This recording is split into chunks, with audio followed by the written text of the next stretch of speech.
It's an interesting question because the knowledge that the sea has therapeutic effects on many diseases has been known probably for centuries. And people would go to places that were on the sea as therapeutic places to go.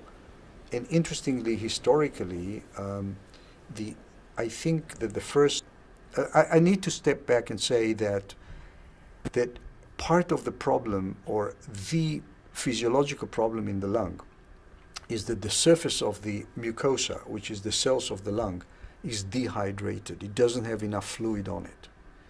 And the reason for that is that the concentration of salt in that layer of fluid is abnormal, and so it loses the water.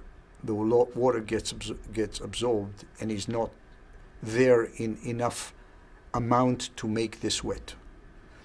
If you put in salt, it absorbs the water around the salt molecules and makes the layer of fluid wetter, thicker, and more functional. So the Dead Sea, which you may know is the saltiest lake in the world and has a concentration of salt that is about 10 times that of normal oceans, has been known to have therapeutic effects since the Roman era, where King Herod the Great actually was going to therapy at the Dead Sea. And later on, in the last few decades, people who went to the Dead Sea and had cystic fibrosis appeared to be doing well. And the combination of the wellness was also thought to do with the salt concentration in the water.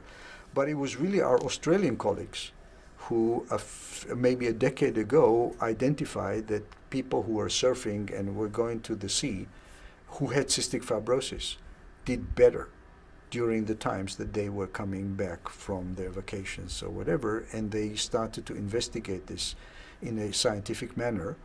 And what they were doing is they were starting to treat cystic fibrosis with nebulized medication that has concentration of salt that are higher than the so-called saline, which is the physiological solution. So they started to use concentrations that are those of the sea, which is about 3%, which is called hypertonic saline.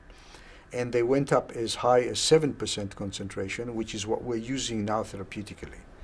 So that notion that inhaling salty air at the sea is therapeutic has been translated to an actual therapy. It liquefies or humidifies the airway, and with that the mechanics of the lung disease become fixed.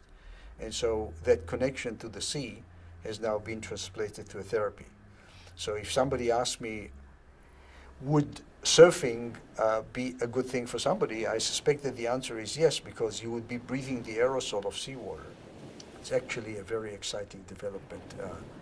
And the question was, we know that inhaling salty water to the lungs actually causes inflammation in high concentration, but it seems to be very well tolerated by the patients, and definitely they are benefiting from it.